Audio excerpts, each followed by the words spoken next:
আমাদের অনন্য স্টোরি সকল প্রকার পার্ট গল্প দেখতে আমাদের চ্যানেলটি সাবস্ক্রাইব করে পাশে থাকা বেল আইকনটিতে ক্লিক করে অল নোটিফিকেশন অন করে দিন। তারপর চাচা চলে গেল। আমি পার্কের ভিতরে ঢুকে গেলাম। ভিতরে ঢুকে দেখি সব জোড়ায় জোড়ায় বসে আছে। হঠাৎ একটা জায়গায় চোখ পড়তে আমি পুরো অবাক হয়ে গেলাম। দেখি গতকালে সেই মেয়েটা বাইকের উপর বসে আছে আর কিছু ছেলে একটা ছেলেকে মারতে আসে। তখন আমি একটা লোককে জিজ্ঞেস করলাম, ভাই ওরা ছেলেটাকে এভাবে মারছে কেন? ওই যে বাইকের উপর বসে আছে, সে হচ্ছে এই এলাকার এমপির মেয়ে মারিয়া। ছেলেটা পানি খাওয়ার সময় মারিয়ার গায়ে পানি পড়েছে, তারপর ওর লোকেরা তাকে মারতে লাগলো। ছেলেটা হয়তো ইচ্ছে করে পালাই নাই। আমি দেখছি মারিয়া মেয়েটা ইচ্ছে করে ছেলেটার সাথে ধাক্কা খেয়েছে। মেয়েটা অনেক খারাপ, গরিবকে মানুষ মনে করে না, তার বাবার পাওয়ারে চলে। এমপি সাহেব কিছু বলে না। ঠিক আছে, আমি দেখছি। ওখানে গেলে আপনাকে মারবে, ওখানে যাবেন না। আপনি শুধু দাঁড়িয়ে দাঁড়িয়ে দেখুন। আমি সোজা গিয়ে মারিয়ার গালে 2টা থাপ্পড় মেরে দিলাম। পার্কের সবাই অবাক চোখে তাকিয়ে আছে, হয়তো ভাবছে আমি কে আর আমার কত বড় সাহস আমি এমপির মেয়ের গালে থাপ্পড় মেরেছি। কুত্তার বাচ্চা, তোর সাহস কি করে হয় এমপির মেয়ের গায়ে হাত তোলার? চুপ, আর একটা কথা বলবি না। তুই নিজেকে কি মনে করিস? বাবার ক্ষমতা দেখিয়ে যা ইচ্ছা তাই করে যাবি? আগে এটা মনে রাখবি, এই মানুষদের জন্য তোর বাবা এমপি হয়েছে, সো তাদের সম্মান দিতে শিখবি। তুই কে রে? আমি তোর কথা মতো চলবো? ওই তোরা দাঁড়িয়ে আছিস কেন? ওকে বুঝিয়ে দে আমার গায়ে হাত তোলার পরিণাম কত ভয়ঙ্কর। মারিয়ার কথায় সবগুলো আমাকে মারতে আসলো। আমি সবগুলোকে মারতে লাগলাম। ওরা ছিল 5 জন। এই 5 জনকে মারতে আমি একাই যথেষ্ট। আমি আমেরিকা থেকে জিম করে বডি বানিয়ে রেখেছি। সবগুলা মায়ের খেয়ে দৌড়ে পালাও। আমি মারিয়ার কাছে গিয়ে বসলাম। তোকে আর যদি কখনো দেখি মানুষকে অন্যায়ভাবে তাদের গায়ে হাত তুলতে, তখন আমার থেকে কেউ খারাপ হবে না বলে পার্ক থেকে বেরিয়ে চলে আসলাম বাসায়। কলিং বেল চাপ দিলাম। ভাবি এসে দরজা খুলে দিল। এতক্ষণ কোথায় ছিলে তুমি? একটু বাইরে ঘুরতে গেছি ভাবি। আমাকে নিয়ে গেলে না কেন? তুমি তো আমার সাথে লজ্জায় কথা বলতে পারো না, আর তুমি কি আমাকে বলছো? আমি বলি নাই, তুমি জিজ্ঞেস করছো। সারাদিন বাসায় থাকি, কোথাও ঘুরতে যেতে পারি না। তোমার ভাই সারাদিন অফিসে থাকে। তুমি বলো, একা একা বাসায় ভালো লাগে? একা কোথায়, আম্মু তো বাসায় আছে। আম্মুর সাথে তো গল্প করি, আমি কি বাইরে ঘুরতে যেতে পারি না? ঠিক আছে ভাবি, বিকালে রেডি হয়ে থেকো, তোমাকে নিয়ে ঘুরতে যাব। তুমি আমার লক্ষ্মী দেব। ঠিক আছে, আমি এখন রুমে গেলাম। তুমি ফ্রেশ হয়ে আসো, আমি খাবার দিচ্ছি। আমি রুমে এসে ওয়াশরুমে ঢুকে গোসল করে একটা জামা গায়ে দিয়ে নিচে চলে আসলাম।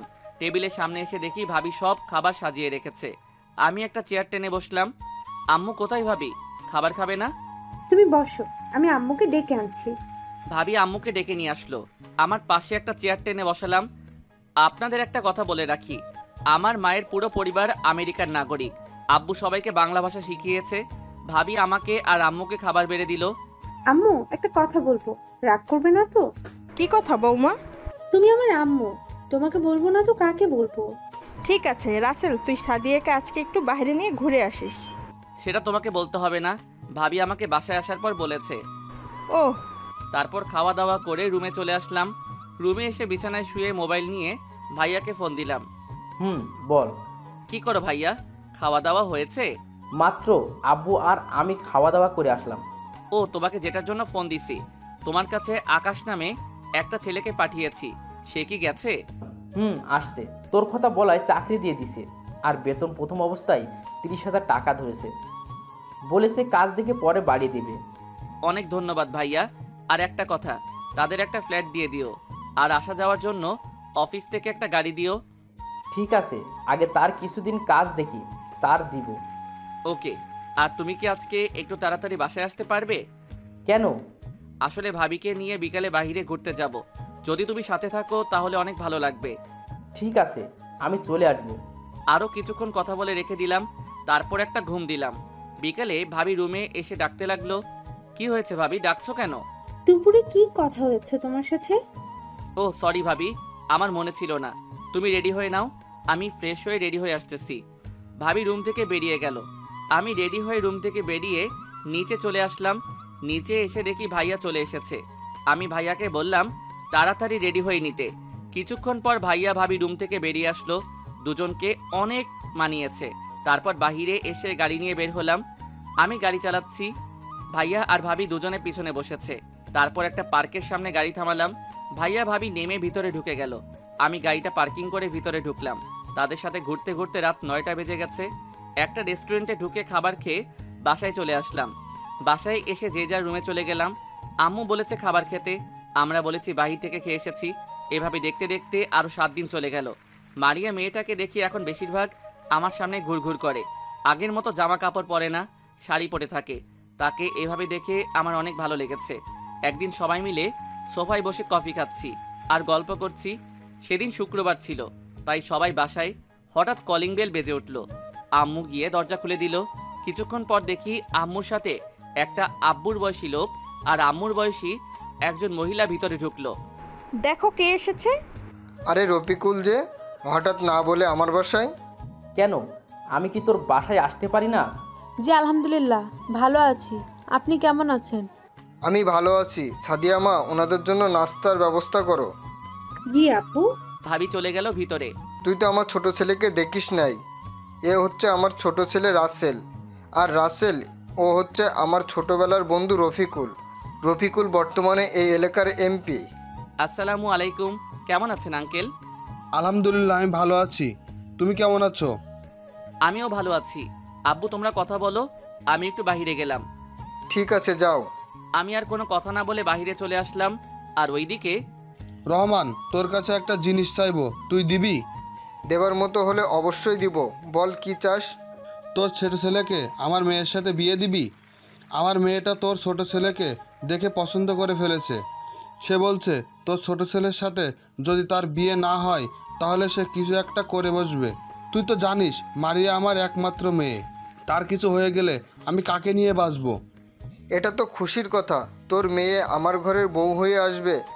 আমার কোনো অমত নেই। রাসেলের মা, তুমি কি বলো? তুমি যেহেতু রাজি, আমি কি রাজি না হয়ে পারি?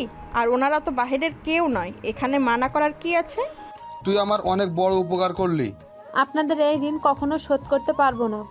ঋণ শোধ করতে হবে না। মাইয়াকে ঘরের বউ না, সাদের মতো নিজের মেয়ের মতো রাখবো। আমরা কালকে তোর বাসায় গিয়ে বিয়ের তারিখ ঠিক করে আসব। আব্বু, রাসেল এর মতামত নেওয়ার দরকার না? তাকে না জানিয়ে রাজি হওয়া কি ঠিক হবে? আমি জানি রাসেল আমার কথা ফেলবে না। ঠিক আছে, তুমি যেটা ভালো মনে করো। তারপর তারা আরও কিছু কথা বলে চলে গেল।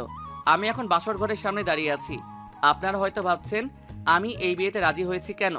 আসলে এই 7 দিনে মারিয়ার চলাফেরা, তার পরিবর্তন, মানুষের সাথে ভালো ব্যবহার করা, এসব দেখে আমার অনেক ভালো লেগেছে। আর মারিয়াকে তো আমি প্রথম দেখায় ভালোবেসে ফেলেছি, তাই আব্বুর কথায় রাজি হয়ে গেছি। অনেক ধুমধাম করে বিয়েটা হয়ে গেল।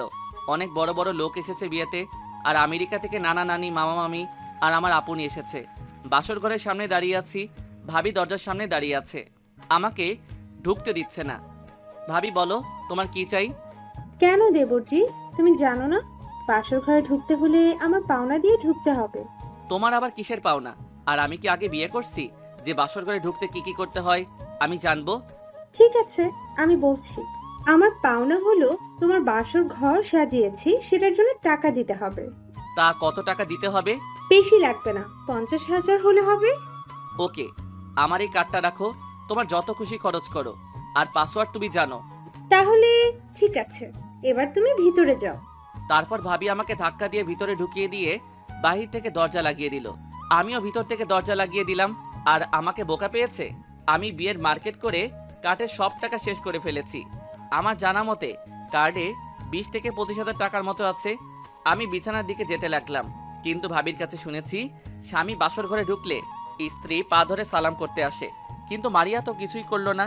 মারিয়া বিছানায় ঘোমটা দিয়ে বসে আছে। আমি দাঁড়িয়ে না থেকে যেই না বিছানায় উঠতে যাব, তখন মারিয়া এমন কিছু বলবে আমি কখনো ভাবতে পারিনি।